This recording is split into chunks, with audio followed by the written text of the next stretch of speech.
영을 위한 하나님의 말씀, 고린도전서 11장 2절에서 10절 말씀입니다. 고린도전서 11장 2절에서 10절 말씀입니다. 찾아서 교독하겠습니다. 2절에서 11절. 제가 먼저 2절 시작합니다. 너희가 모든 일에 나를 기억하고 또 내가 너희에게 전하여 준 대로 그 전통을 너희가 지킴으로 너희를 칭찬하노라. 그러나 나는 너희가 알기를 원하노니 각 남자의 머리는 그리스도여 여자의 머리는 남자여 그리스도의 머리는 하나님이시라. 무릇 남자로서 머리에 무엇을 쓰고 기도나 예언을 하는 자는 그 머리를 욕되게 하는 것이요 무릇 여자로서 머리에 쓴 것을 벗고 기도나 예언하는 자는 그 머리를 욕되게 하는 것이니 이는 머리를 민 것과 다름이 없음이라. 만일 여자가 머리를 가리지 않거든 깎을 것이요 만일 깎거나 미는 것이 여자에게 부끄러움이 되거든 가릴지니라. 남자는 하나님의 형상과 영광이니 그 머리를 마땅히 가리지 않거니와 여자는 남자의 영광입니다. 남자가 여자에게서 난 것이 아니요 여자가 남자에게서 났으며 또 남자가 여자를 위하여 지음을 받지 아니하고 여자가 남자를 위하여 지음을 받는 것이니. 같이 읽겠습니다. 시작. 그러므로 여자는 천사들로 말미암아 권세 아래에 있는 표를 그 머리 위에 둘지니라. 아멘. 이 본문 말씀을 중심으로 참 교회 내에 영적 질서와 그 증거라는 제목으로 하나님의 말씀을 상고하고 있습니다. 이 말씀들이 참 교회 내에는 하나님께서 세우신 영적 질서가 있다는 것입니다. 그 질서가 무엇인지 오늘 한번 여러분들 새로운 아마 깨달음이 될 것입니다. 저도 준비하면서 온전히 새롭게 생각지 못한 것들은 그런 진리들을 발견하게 되었습니다.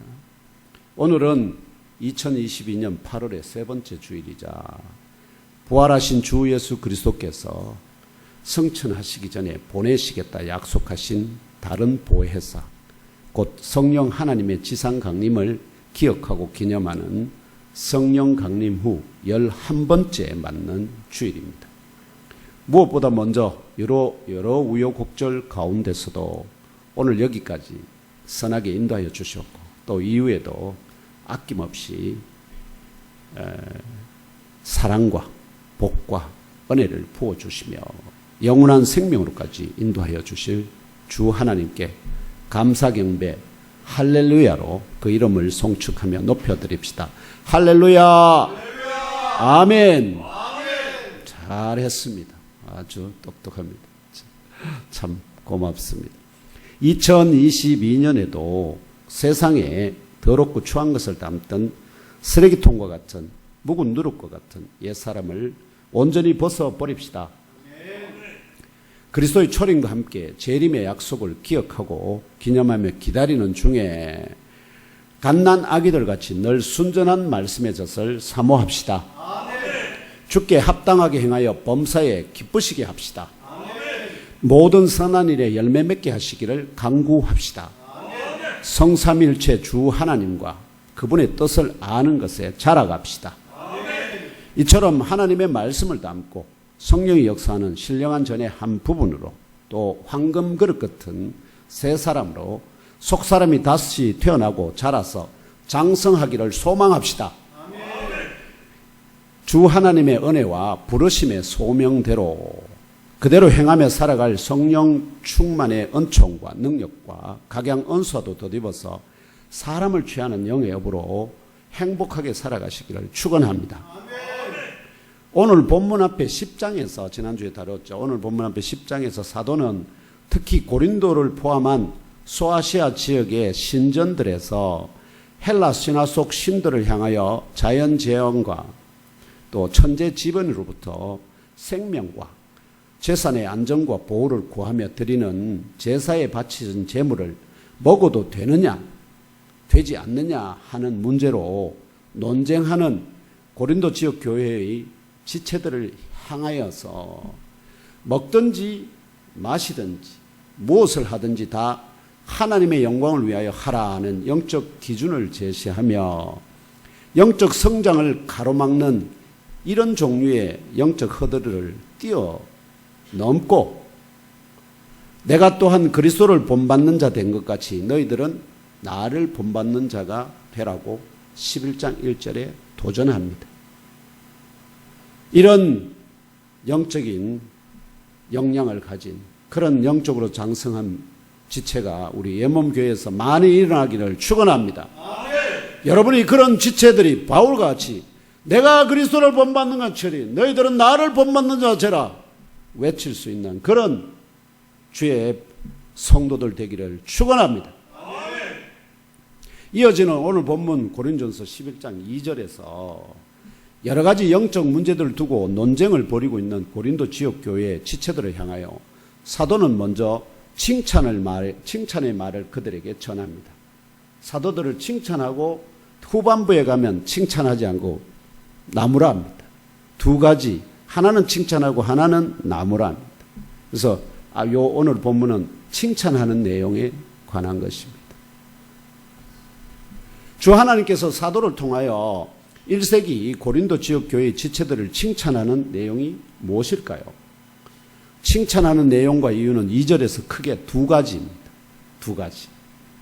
하나는 주 하나님으로부터 보냄을 받은 복음의 사도 바울의 고린도에서의 행적들을 그들이 모두 기억하고 있기 때문입니다. 바울이 어떻게 복음 사역을 해서 어떻게 이 교회를 세웠나 하는 것을 어떻게요? 처음에 그애들로부터 복음을 듣고 전해진 성도들은 다 그걸 뭐 한다는 거죠. 그가 어떻게 행했나 하는 것들을 다 기억하고 있다는 거예요. 잊어버리지 않았다는 거예요.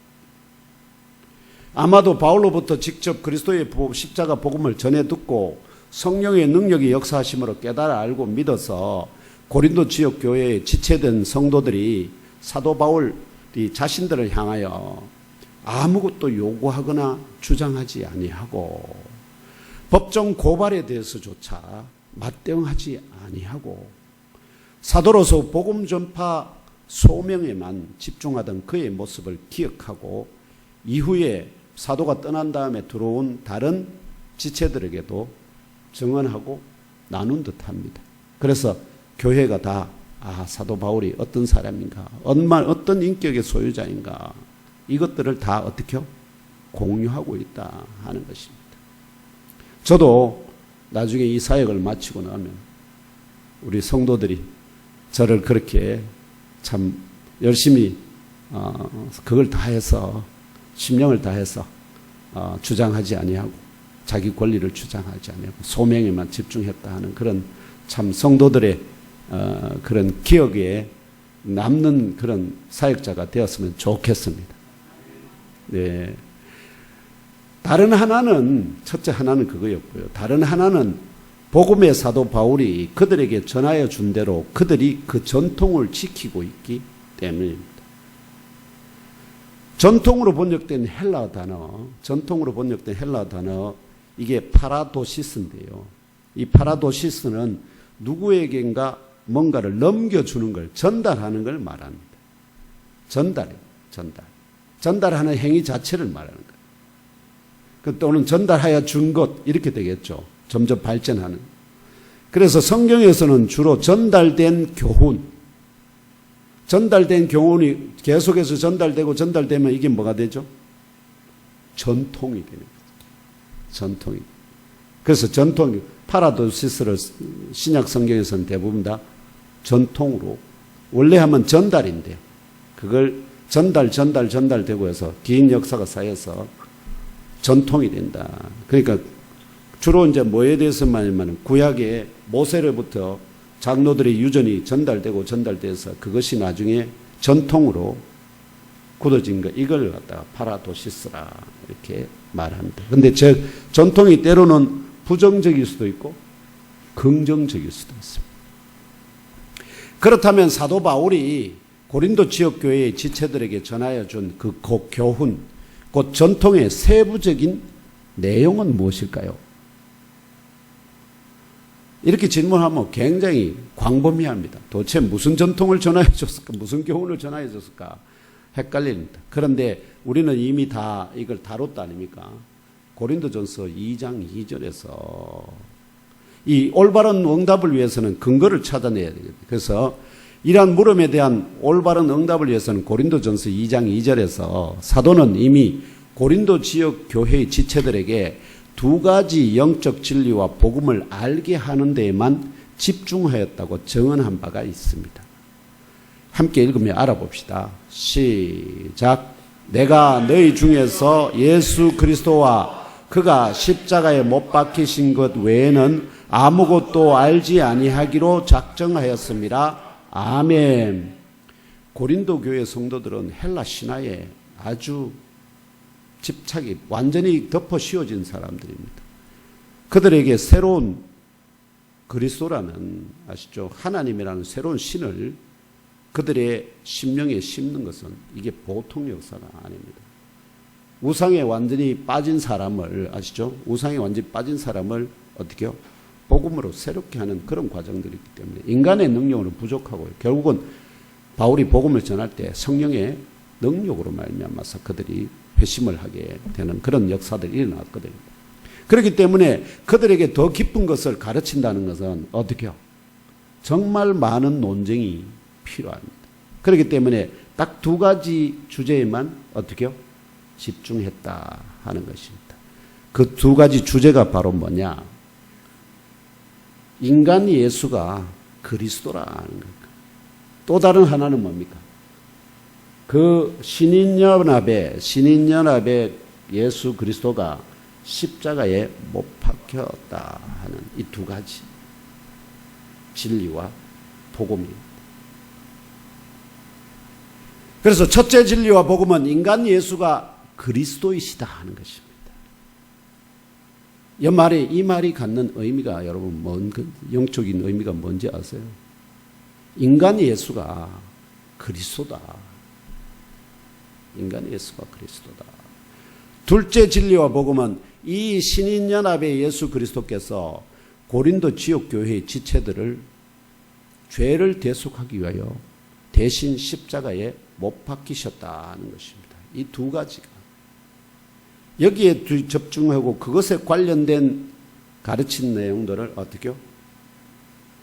고린도 교회 성도들이 그걸 지켜나가고 있다. 무엇을 버리고? 옛 전통을 버리고 새롭게 바울이 전해준 이 전통을 새롭게 지키고 있다 하는 것입니다. 이게 바울에게는 너무나 큰, 아시겠죠? 기쁨이었다. 칭찬할 만한 일이다. 마찬가지입니다. 우리 한국 사람들은 뭐가 있습니까? 단군 신화라는 게 있잖아요. 근데 그 단군 신화를 다 벗어버리고 어떻게 해요? 이제는 인간 예수가 그리스도라는 것과 그 신인연합의 예수 그리스도가 우리의 죄를 대속하기 위하여, 우리를 위하여 십자가에 먼저 못 박혀서 하나님이 우리에 대한 사랑을 확정하셨다는 그 진리에 기초한 전통, 그게 결국은 오늘 뭘로 모이고 있습니까? 이 예배로 모이고 있지 않습니까? 이게 다 그걸로 말미암아 도출되는 하나의 전통입니다.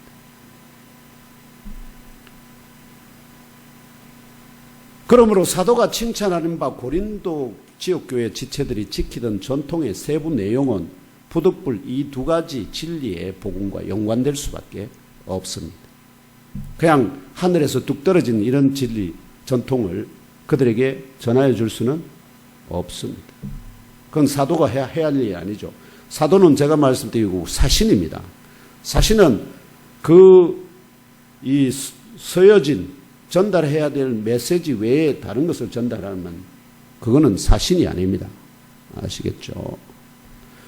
오늘 저와 형제 자매 여러분, 우리 모두에게 너무나 익숙한 인간 예수가 그리스도이시다는 첫째 진리와 복음의 전파와 함께, 또한 신인연합의 예수 그리스도가 십자가에 못 박히셨다는 둘째 진리와 복음의 전파와 함께 1세기 고린도 지역교회의 지체들에게 또한 오늘 우리 예몸교회의 지체들이 지키도록 전하여 준 전통이나 교훈들은 무엇일까요?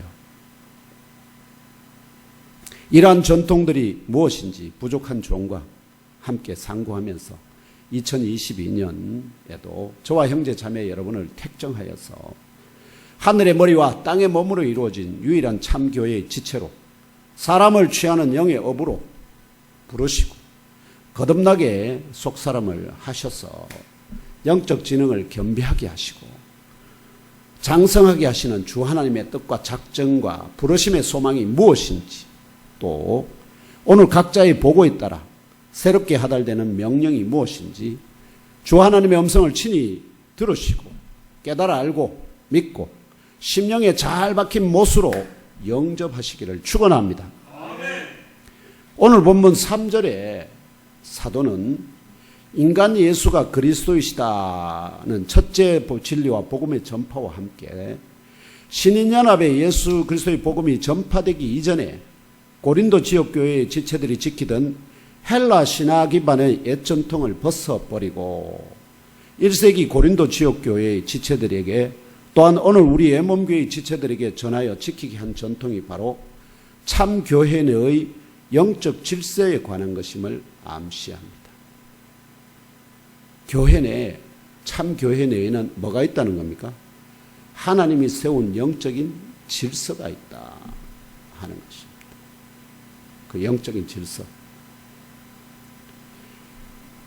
사도가 증언하는 바 참교회 내의 영적 질서의 대상은 세상 사람들이 생각하는 것과 다릅니다. 로마 가톨릭의 교황, 추기경, 주교, 신부, 수녀와 같은 영적 신분이나 교육교회의 사역자와 평신도와 같은 영적 직분이 전혀 아닙니다. 그거는 영적 질서에 속하지 않습니다. 그냥 다 같은 성도들 중에 뭐가 사명만, 직분만 다르다는 의미고요. 오히려 남자, 여자, 그리고 그리스도와 하나님이 그 영적 질서의 대상입니다. 다시 말합니다. 남자와 여자, 그리스도와 하나님 사이의 영적인 질서, 그것이 진정한 교회의 참 질서라는 거, 영적 질서라는 겁니다. 이 네 대상들 사이의 영적 질서를 사도는 머리와 몸의 관계에 빗대어 증언합니다. 머리와 몸. 첫째, 각 남자의 머리는 그리스도이다. 둘째, 각 여자의 머리는 남자이다. 셋째, 그리스도의 머리는 하나님이시다. 세 가지. 그래서 창조 원리에 따라 여러분 생각하고, 머리가 생각하고 또 지시하는 대로 그 몸이 따르는 것이 정상이죠. 몸이 머리 보고 야 저쪽으로 가, 저쪽으로 가게 생각해, 명령해, 이렇게 할 수는 없잖아요. 머리의 명령에 따라서 손발이, 몸이 움직이는 게 정상이듯이 그런 영적인 질서가 참 교회 내에는 있다 하는 것입니다. 그 영적인 질서가 안 지켜지면 참 교회가 아니다는 표지가 될 수도 있습니다. 그러므로 참 교회 내의 각 남자는 자신의 머리 대신 그리스도의 생각과 지시대로 온전히 따르고 복종하는 것이 하나님의 뜻입니다. 믿습니까? 동일선상에서 참 교회 내의 각 여자는 자신의 머리 된 남자의 생각과 지시대로 온전히 따르고 복종하는 것이 하나님의 뜻입니다. 그래서 우리 주님 예수 그리스도께서도 자신의 머리 대신 하나님의 생각과 지시대로 온전히 따르고 복종하셨던 것입니다. 이게 미리 그리스도께서 뭘 보여주셨다는 거죠? 교회 내의 영적 질서에 대한 모범을 보여주셨다 하는 것입니다. 하나님께서 그리스도 예수를 통하여 세우신 참 교회 내에도 영적 질서를 세우셨다는 사도의 증언을 듣고 그 의미를 깨달아 알고 온전히 믿고 마음의 진리로 영접하시기를 주 예수 그리스도의 이름으로 축원합니다. 마음에 들고 안 들고는 그건 내 생각입니다. 그러나 중요한 것은 진리라면 내 생각을 뛰어넘어서 어떻게 해요? 그걸 뛰어넘지 못하면, 내 생각을 뛰어넘지 못하면 뭐가 이루어지지 않겠습니까? 영적인 성장이 내 생각의 한계를 어떻게 해요? 내 인식의 한계를 뛰어넘지 못해요. 내 생각의 한계를 뛰어넘어야 돼요. 왜냐하면 하나님은 내 생각을 훨씬, 하나님의 생각은 내 생각과 다르고 하나님의 길은 내 길과 다르기 때문에. 그렇기 때문에 그분의 생각, 그분의 뜻의 길에 나를 맞추는 것이 영적인 성장을 이루는 지름길인 줄 믿습니다. 그렇다면 지역교회 지체들, 특히 여자 지체들이 주 하나님께, 그럼 제일 밑에 누가 있습니까? 보니까 여자 있고 그 위에 머리가 남자고 그 위에 그리스도고 그 위에 하나님. 그럼 제일 밑에 있는 여자는 좀 기분 나쁘잖아요. 그래서 제가 여자라면은 하나님께 이렇게 질문하겠습니다. 하나님께서 참교회 내에 이러한 영적 질서를 세우셨다는 증거나 증인이 무엇이냐? 이렇게 질문한다면, 질문할 수 있죠. 질문을 하는 건 나쁜 거 아니에요. 질문할 수 있습니다. 질문한다면 주 하나님께서는 어떻게 응답하실까요? 이런 질문을 미리 예상하신 듯, 아시죠? 미리 예상하신 듯 사도를 통하여 주 하나님께서는 오늘 본문의 7절, 8절, 9절에 각각 하나씩 3개의 증거를 제시하고 10절에 수를 헤아릴 수 없는 많은 증인들을 소환합니다. 증인들을 소환한다고. 그러면 증거가 3개고 뭐가? 증인이 수도 없이 많다, 이런 뜻입니다. 첫째 증거는 하나씩 살펴보겠습니다. 첫째 증거는 7절 전반부에 하나님의 형상과 영광이 시작되는 것은 남자이다, 이렇게 증거합니다. 다시 말합니다. 하나님의 영광과 형상과 영광이 시작되는 것은 남자이다. 곧 이를 다른 말로 하면 하나님의 형상과 영광이 시작되는 남자가 창조 순서에서 앞서기 때문이다 하는 것입니다. 하나님이 남자를 먼저 창조하신 이유가 뭐냐? 질서를 위해서 그렇다. 아시겠죠? 에덴 동산에서 질서를 위한 것인데 그것이 영적으로 교회에다 적용하면, 참교회에다 적용하면은 뭐라는 거죠? 남자가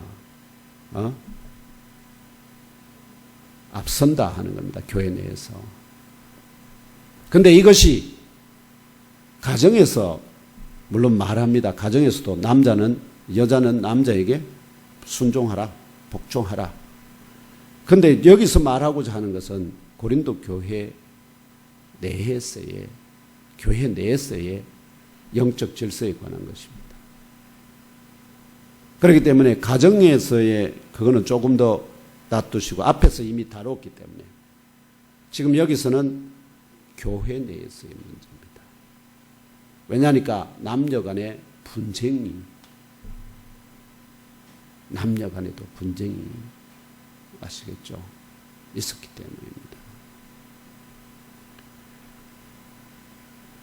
이는 인간의 예수가 그리스도이시다는 진리와 복음을 듣기 이전에 고린도 지역 교회의 지체들이 지켜왔던 우리 민족의 단군 신화를 통하여 전달된 것 같은 헬라 신화가 전하여준 인간 창조 원리와 관련된 옛 전통들을 벗어버리고, 그들의 전통이 있습니다. 인간은 처음에 어떻게 인간이 처음에 헬라 신화에서는 창조되었다고 이야기할까요?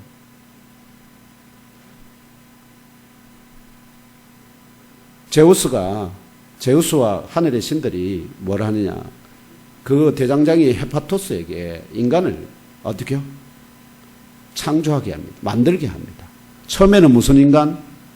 재료를 황금으로 사용했어요. 황금인간. 두 번째는 언어를 사용했어. 언인간 만들었어.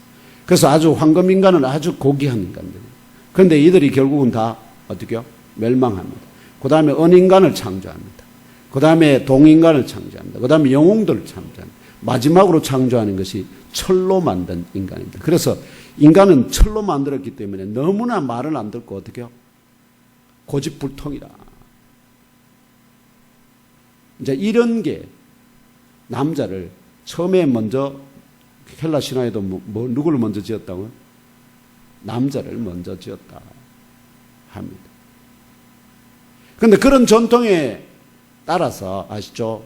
이게 인간이 뭐 하는 것이 철로 만들어졌으니까 고집불통이고 말 안 듣는 게 뭘 하는 거죠?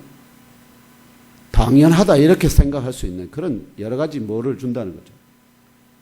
영적인 그런 기반을 준다, 토대를 준다, 근거를 준다는 거예요. 그런 전통을 다 벗어버리고 어떻게 해요? 남자가 인간 예수와 이제 인간 예수가 그리스도는 이라는 전지와 복음과 함께 전하여 준 대로 하나님께서 첫 번째 사람을 아시죠? 첫 번째 사람을 하나님의 형상과 모양을 따라 인간 예수 그리스도와 같은 남자로 창조하셨다.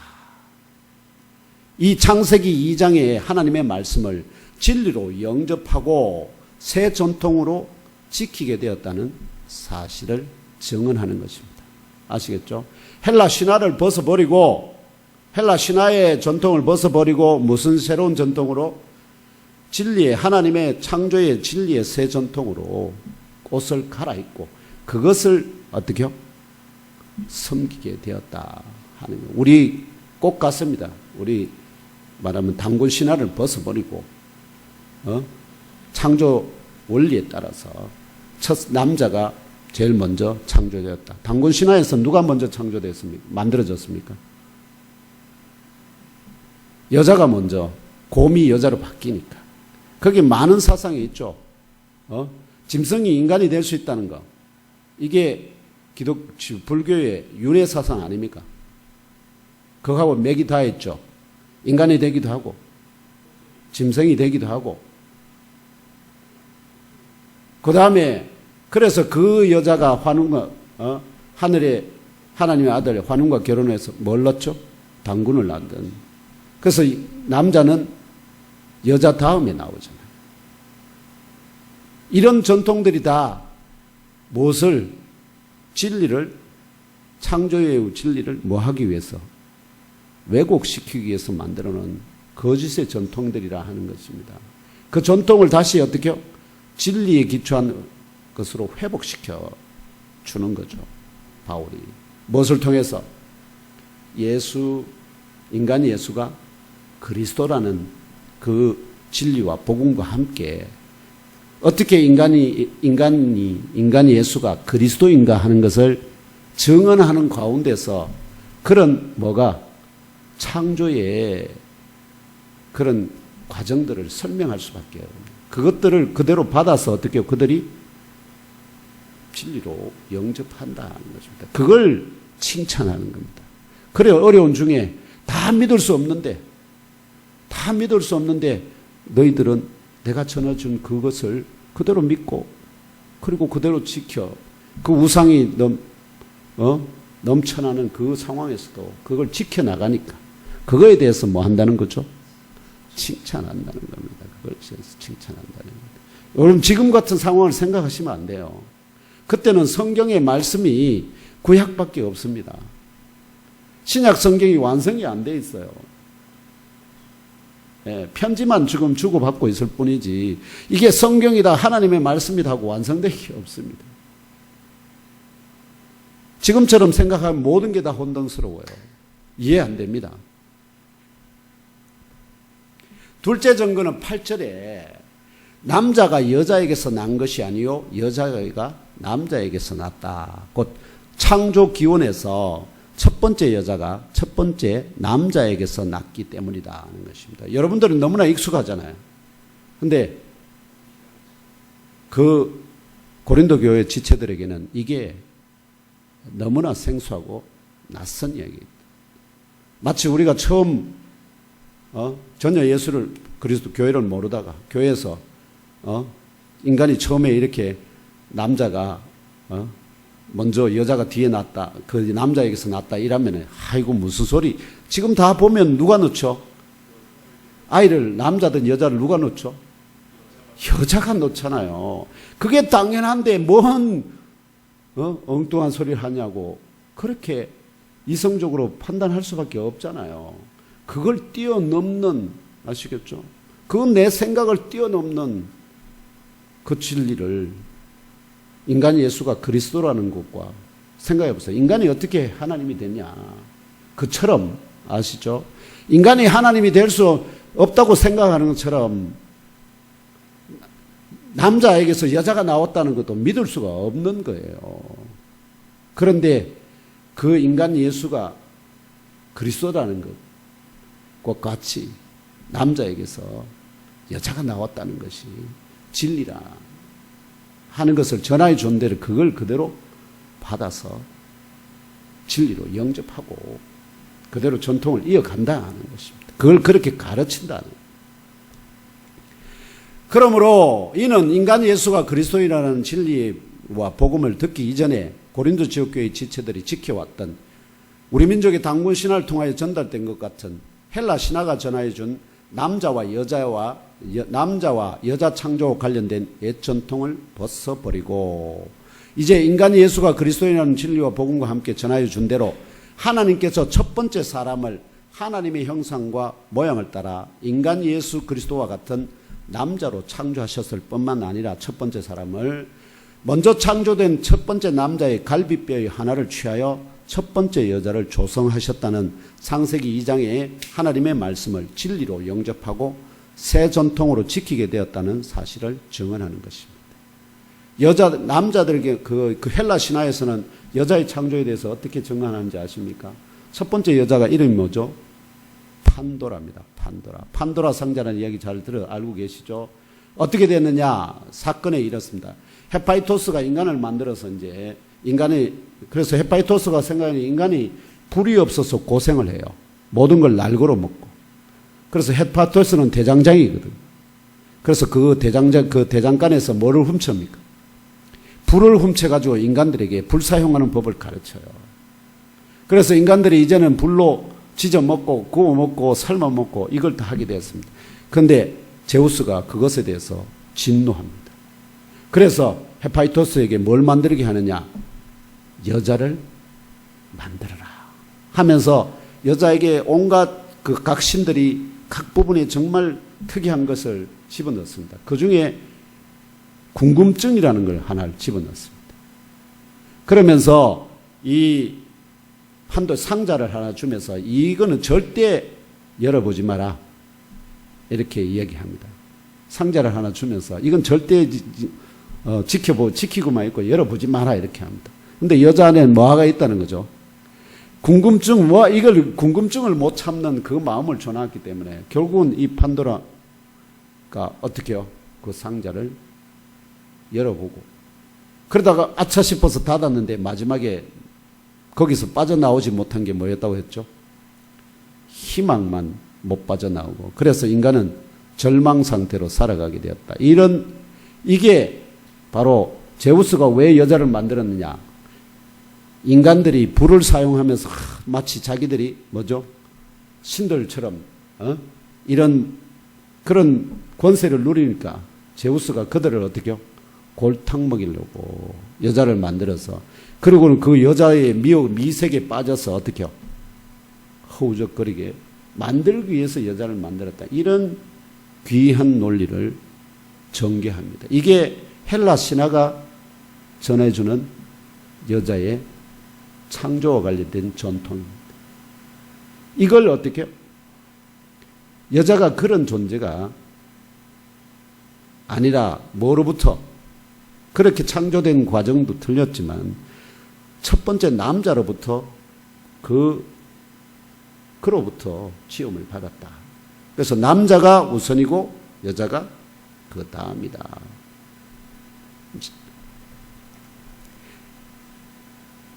그 셋째 증거는 9절에 남자가 여자를 위하여 지음을 받지 아니하고 여자가 남자를 위하여 지음 받은 것이다. 곧 첫 번째 여자의 창조 목적이 하나님의 형상과 영광이 시작되는 남자를 위한 것이기 때문이다 하는 것입니다. 이해되십니까?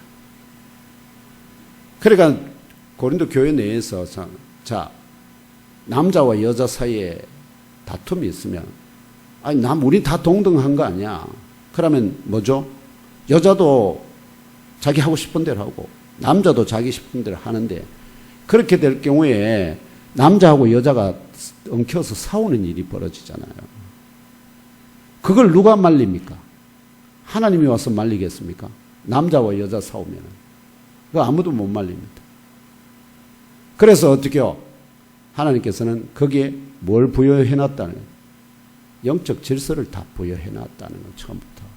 그 영적 질서가 바로 이는 인간 예수가 그리스도인의 진리와 복음을 듣기 이전에 고린도 지역교회 지체들이 지켜왔던 그런 헬라 신화가 전하여준 여자 창조의 목적 같은 옛 전통을 벗어버리고 이제 인간 예수가 그리스도이시다는 진리와 복음과 함께 전하여 준 대로 하나님께서 하나님의 영광이 시작되는 첫 번째 남자를 돕기 위하여 아시죠? 남자를 돕기 위하여 첫 번째 여자가 창조되었다는 창세기 2장에 하나님의 말씀을 진리로 영접하고 그 새 전통으로 지키게 되었다는 사실을 증언하는 것입니다. 그럼 결국은 뭐죠? 교회 안에서 남녀 간의 분쟁이 있으면은 누가 누구의 말을 들으라는 겁니까? 여자가 남자의 말에 마음에 들고 안 들고 그걸 못 벗어나면 못 극복하면 뭐죠? 자기가 영적으로 그걸 이길 수 없는 여인이라는 뜻입니다. 마음에 들고 안 들고를 벗어나라니까요. 하나님의 명령, 하나님이 세운 영적인 질서니까 그 질서에 무조건 뭐 한다? 복종한다. 그러면은 남녀 간의 분쟁이 교회 안에서 일어날 수가 있습니까? 없습니까? 이 창조 진리를 그대로 따르면. 왜 교회 안에서 남녀 간의 분쟁이 일어납니까? 그런 창조 질서가 있는지 없는지도 모르고 또 누구의 말을 순종하는 것이 옳은 건지 그거에 대한 기준도 있다는 것을 알지 못하기 때문이다. 그게 바로 영적 무지는 뭐의 교만의 앞잡이입니다. 앞잡이. 마지막으로 이러한 증거들이 진리임을 증언할 정의는 10절에 진리의 법정으로 소환되는 천사들입니다. 천사들. 원래 이 사건의 확실한 정의는 누굴까요? 이렇게 하나님께서 첫 번째 창조주 하나님 삼위일체 하나님이 확실한 정인이죠. 그 다음에 아담과 하와가 정인입니다. 그 다음에 누가 정인일까요? 아담과 하와는 이미 다 본향으로 돌아갔기 때문에 그들에게 물을 수는 없습니다. 하나님께서는 지금 세 가지 증거를 가지고 말씀하셔요. 증언하고 있습니다. 그런데 이분들 외에도 누가 또 있다는 거예요? 또 다른 증인들이 있다 하는 것입니다. 그 증인들이 바로 누굴까요? 천사들입니다. 천사들. 제가 한번 논리적으로 바울은 말 안 하지만 논리적으로 증언을 해드리겠습니다. 이 증인으로 소환된 천사들은 욥기 1장 6절과 2장 1절에서 하나님의 아들들로 칭해지는 가브리엘이나 미가엘 같은 대천사들로 추정됩니다. 이해되십니까? 욥기 1장 6절과 2장 1절에서 하나님의 아들들로 칭해지는 가브리엘이나 미가엘 같은 대천사들로 추정됩니다. 함께 읽으며 욥기 1장 6절과 2장 1절 함께 읽으면 알아보겠습니다. 시작. 하루는 하나님의 아들들이 와서 여호와 앞에 섰고 사탄도 그들 가운데에 온지라. 또 하루는 하나님의 아들들이 와서 여호와 앞에 서고 사탄도 그들 가운데에 와서 여호와 앞에 서니. 자, 하나님의 아들들이 먼저 와서 여호와 앞에 섰고 그들 가운데 누구도 왔습니까? 사탄도 함께. 즉 사탄과 하나님의 아들들이 같은 열에 동격에 서 있다 하는 걸 보시겠죠. 진짜 하나님의 아들들은 하나님 옆에 섭니다. 진짜 하나님 보좌 옆에. 그러나 이들은 어떻게요? 그 앞에 서서 보고하는 거예요.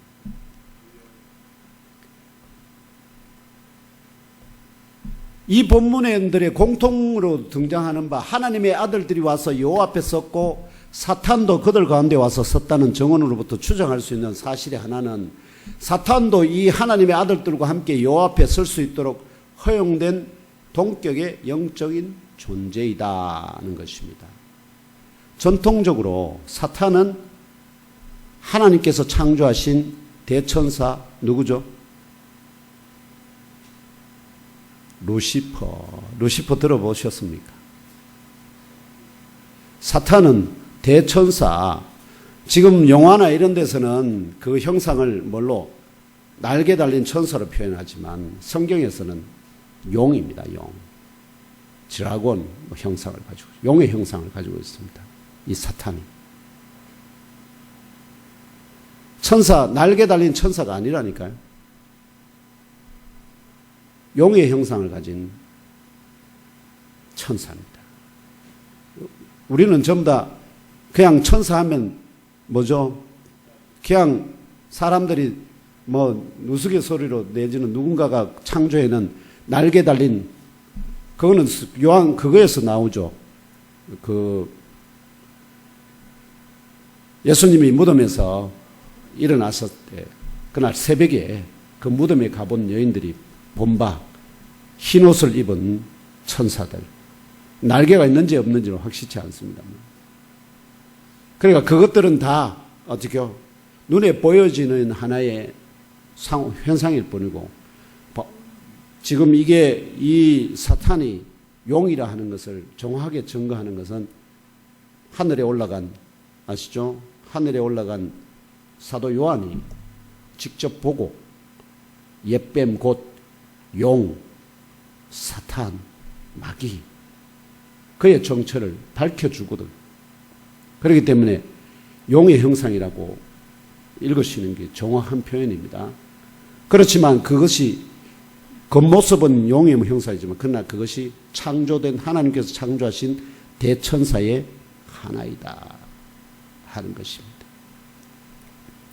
그래서 전통적으로 사탄은 하나님께서 창조하신 대천사 루시퍼로 알려져 있기 때문에 결과적으로 이 본문들에서 하나님의 아들들로 칭해지는 영적 존재들도 같은 계열이 라인에 있으니까 뭐라고 할 수 있다는 거죠?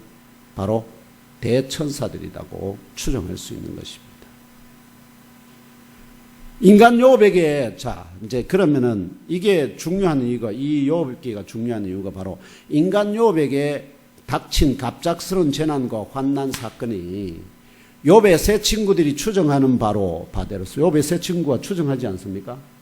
왜냐합니까? 욥의 숨겨진 죄와 허물했다는 하나님의 심판이 이게 아니라 그것인지 아닌지, 또 그 다음에 하나님이 욥에 대한 칭찬과 그에 대한 사탄의 반론 가운데 어느 것이 사실인지를 시험하기 위하여 허락되었다는 이런 사실을 증언할 증인이 바로 누구죠?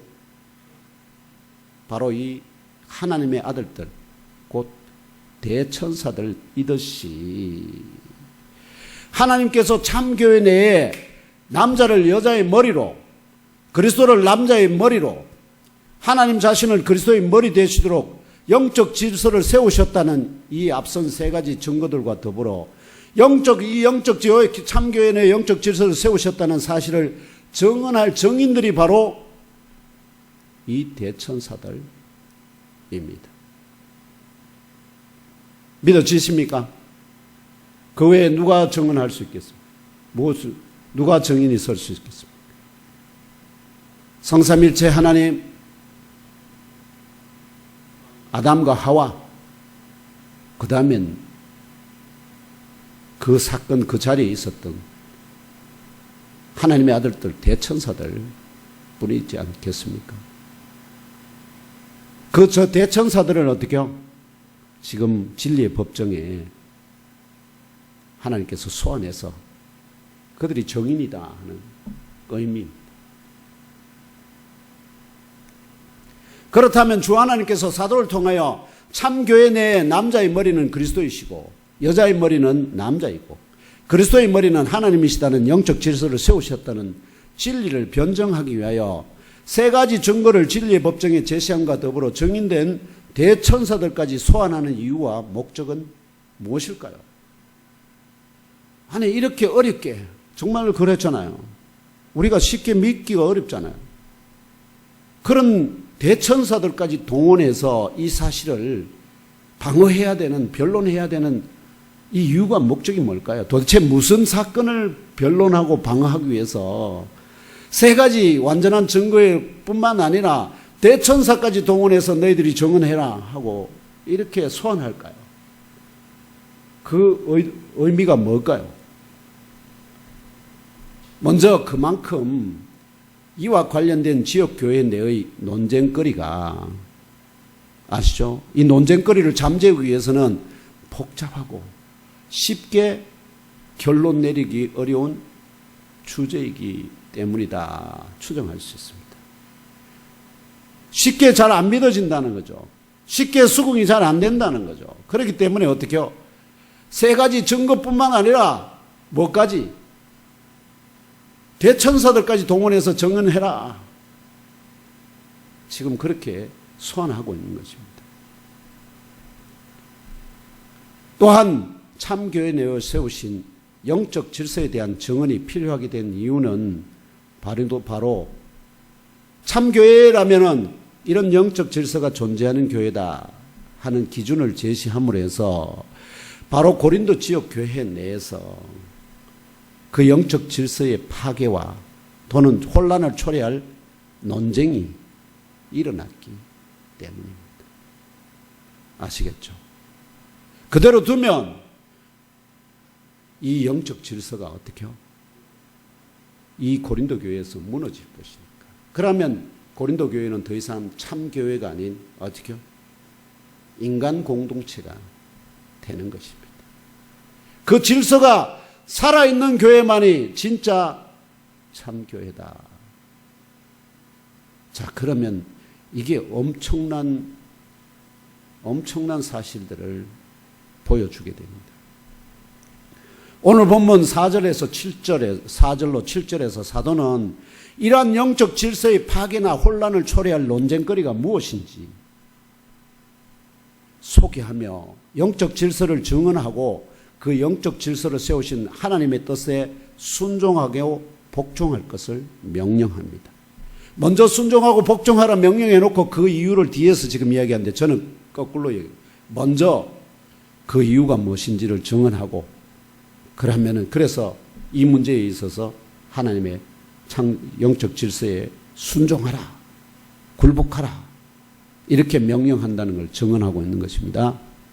다시 한번 4절로 6절을 함께 읽으며 알아봅시다. 4절로 6절입니다. 시작.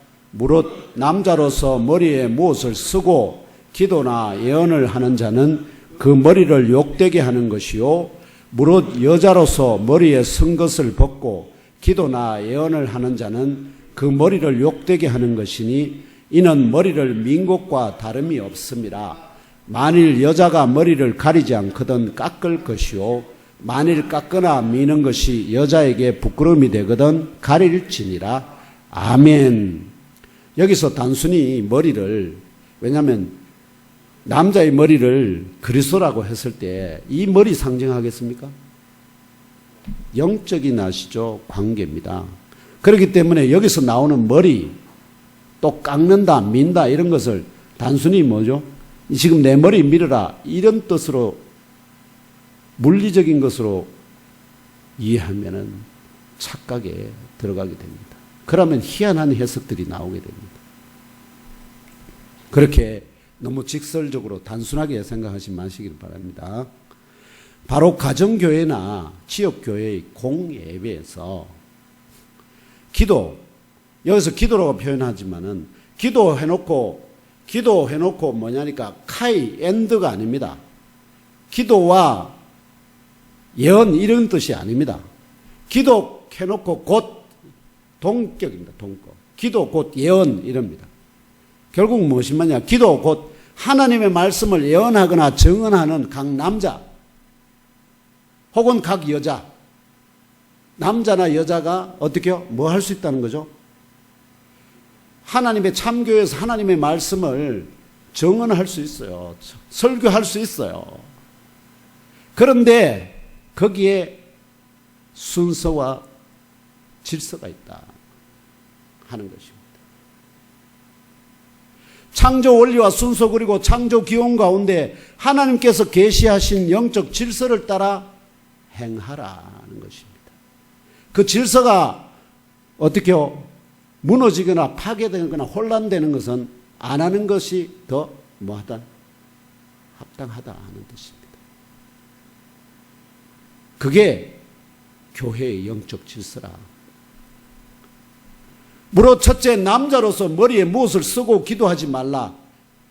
곧 예언하지 말라는 것입니다. 곧 말씀을 뭐죠? 사역자로서 하나님의 말씀을 전하고 하는 과정 속에서 뭘 쓰지 말고 머리에 무엇을 쓰지 말라는 것입니다. 여기서 무엇을 쓴다는 것은 아까 말씀드렸다시피 진짜 뭘 쓰는 것일 수도 있고요. 뭐죠? 영적인 다른 권위에 영적인 다른 권위. 영국 성공회가 그 수장을 누굴 두죠? 교회의 수장이 누굽니까? 영국 왕이거든요. 헨리 8세. 영국 왕이거든요. 교회의 머리가 누굽니까? 하나님이시잖아요. 그리스도시잖아요. 그런데 그 교회에 누구를? 인간 왕을 그 교회의 머리로. 그게 영국 교회입니다. 남자의 머리는 그리스도이시기 때문에 참교회의 공예배 가운데 말씀을 예언하고 선포하는 남자가 자신의 머리에 무엇을 쓴다는 것은 그리스도의 머리 되심을 부인하거나, 아시죠? 아니면 그 외에 다른 영적 존재의 생각이나 지시를 구하기 위하여 기도 곧 예언한다는 영적 의미가 있기 때문입니다. 이러한 영적 질서와 사도의 증언이 진리라면 생각해 보세요. 로마 카톨릭이나 성공회에서 교회의 미사에서 교황이나 주교들이 머리에 무엇을 쓰고 기도와 하나님의 말씀을 선포하는 것이 바로 하나님의 참 교회 내에 세우신 영적 질서를 파괴하는 영적 증거임을 깨달아 알게 합니다. 이해되시나요?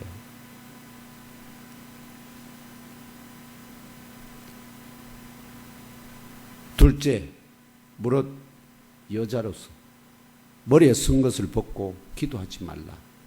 곧 예언하지 말라는 것입니다. 여자의 머리는 남자이기 때문에 참교의 공예배 가운데 참석한 남자들 앞에 하나님의 말씀을 예언하고 선포하는 여자가 자신의 머리에 쓴 것을 벗는다는 것은, 아시죠? 자신의 쓴 것을 벗는다는 것은 참교회 내에 세우신 영적 질서를 무너뜨리고자 하는 의도 가운데 기도 곧 하나님의 말씀을 예언하고 선포한다는 영적인 의미가 있는 것입니다. 자, 그러면 어떻게? 아까 말씀을 전할 수도 있고 다 한다고 할 수 있다고 그랬죠. 그러면 어떻게 해야 되느냐? 하나님이 세운 질서에 따라서 결과적으로 참교회 내에 여자 지체로서 하나님의 사역자로 부르심을 받았다 하더라도, 아시죠? 하나님의 사역자로 부르심을 받았다 하더라도 여자의 머리는 남자다고 하나님께서 세우신 영적 질서를 인식하고, 아시죠? 인식해야 된다는. 그래서 안에 남자들이 성도들이 있는데 그 남자들의 성도를 마치 뭐처럼 자기 아래에 있는 사람처럼 취급하면서 뭐 하면 안 된다는 거죠. 굴리면 안 된다 하는 이런 영적 질서를 인식하고 그에 합당한 태도와 자세로 섬겨야 한다는 의미로 해석할 수 있습니다. 자기가 능력이 있다고 남자들 별 볼 일 없는 남자들 다 저리 가 하면서 어떻게 해요? 자기가 그런 영적인 권위를 교회의 그런 권위를 영적 질서를 다 무시하고 그렇게 행하는 것이 결국은 나중에 뭘 만들까요? 교회에 파괴하는 분쟁, 논쟁을 만들어요. 그거는 진짜 교회가, 참 교회가 가야 할, 보여야 할 모습이 아니다 하는 것을 말하는 겁니다.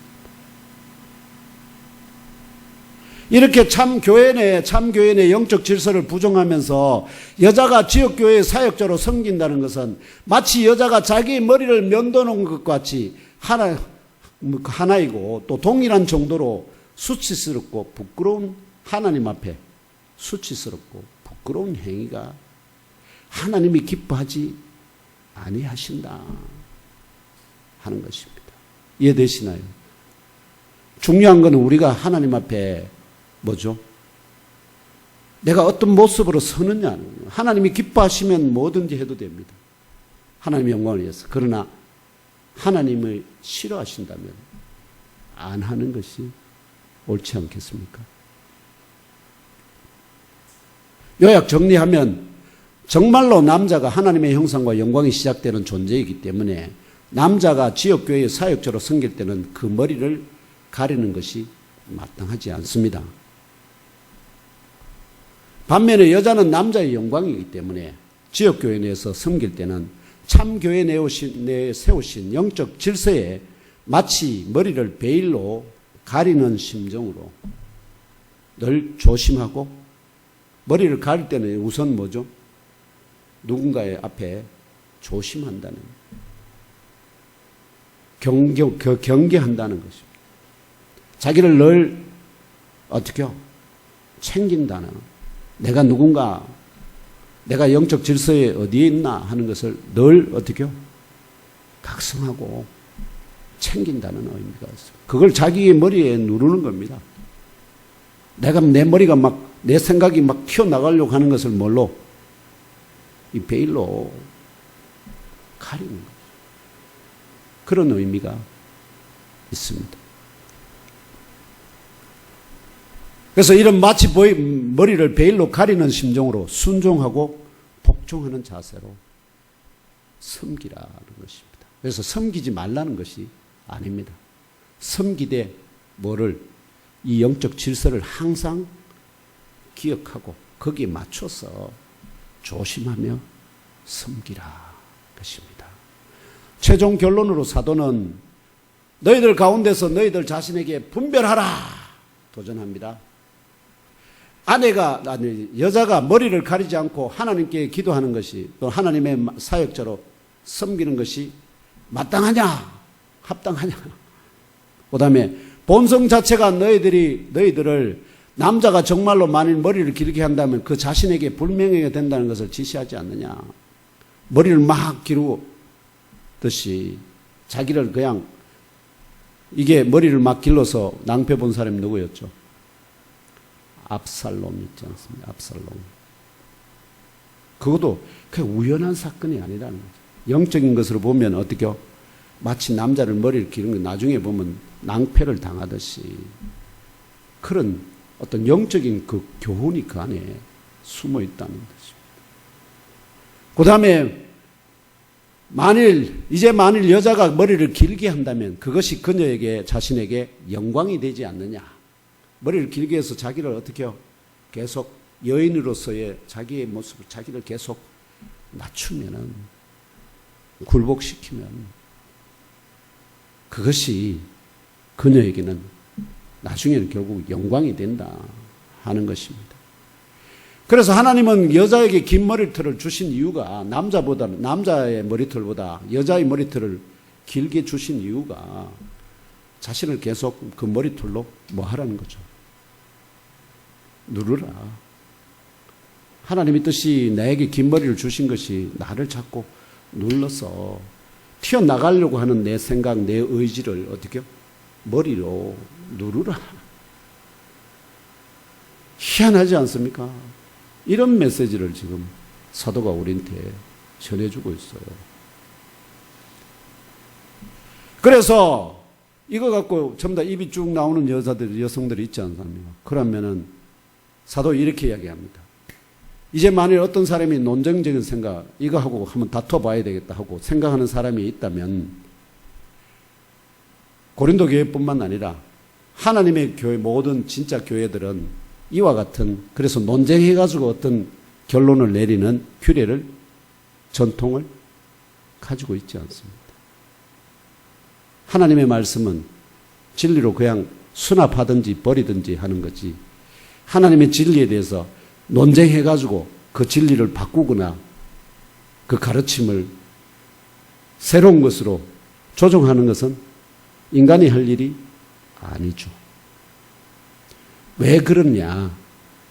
왜 그러냐? 하나님은 모든 것을 아시고 당장 어떤 일이 벌어질지를 다 아시고 계시지만 인간은 내 이 순간밖에 판단 못하지 않습니까? 이 순간에는 괜찮은데 그 다음 그것이 촉발할 뭐죠? 분쟁과 논쟁과 교회의 파괴. 이걸 누가 그러니까 그런 것을 고려했을 때 내 생각이 어떠하든지 내 감정이 어떠하든지 그거는 주님 앞에 내려놓고 나는 진리가 가르치는 대로 거기에 무조건 굴복하고 순종한다는 그런 진실한 마음을 가진 자가 진짜 영적으로 장성한 성도다. 증언하는 것을 믿으시기를 바랍니다. 아멘. 그런 자를 하나님은 들어서 크게 사용하시는 것입니다. 자기 생각 거기에 매여 있는 사람은 그 한계를 결코 못 벗어납니다. 그리고 나중에 딴 길로 갑니다. 딴 길로. 그런 사람들이 많죠. 하나님의 거룩한 영광을 입었다가 권능, 각양, 은사 입었다가 결국은 어떻게 해요? 하나님의 영광이 아닌 자신의 이익과 영광을 위해 살다가 결국은 버림받는 사람들이 많습니다. 그렇기 때문에 항상 여인은 하나님께서 내 머리를 길게 주신 이유가 무엇인가 하는 것을 잊지 말고 남자는 내 머리를 왜 짧게 하시고 그 위에 아무것도 쓰게 못하시는 이유가 그리스도의 영광을 드러내게 하기 위한 것이다 하는 것임을 명심하시기를 주님의 이름으로 축원합니다. 이제 말씀을 맺고자 합니다.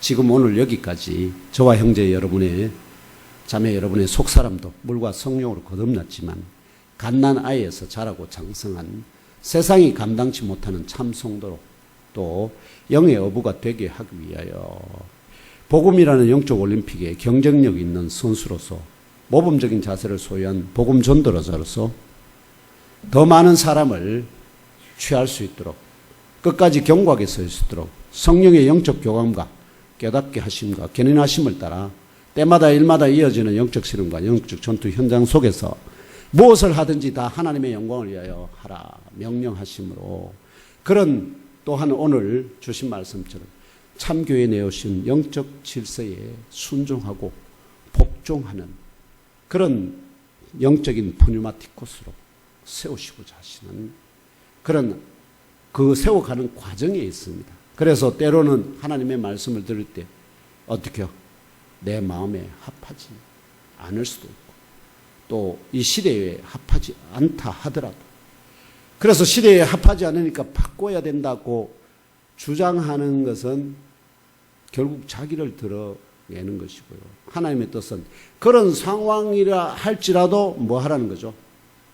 그걸 이기고 뛰어 넘어서 그 하나님의 뜻에 굴복하고 복종하라는 것입니다. 이것이 우리를 어떻게 그리스도 안에 장성한 자로 세워갈 수 있는 진짜 진리의 길임을 믿으시고 그대로 순종하고 복종하는 사랑하는 예몸교회 형제 자매 여러분, 또 하나님의 군사들 되기를 주 예수 그리스도의 이름으로 축복하며 기도합니다.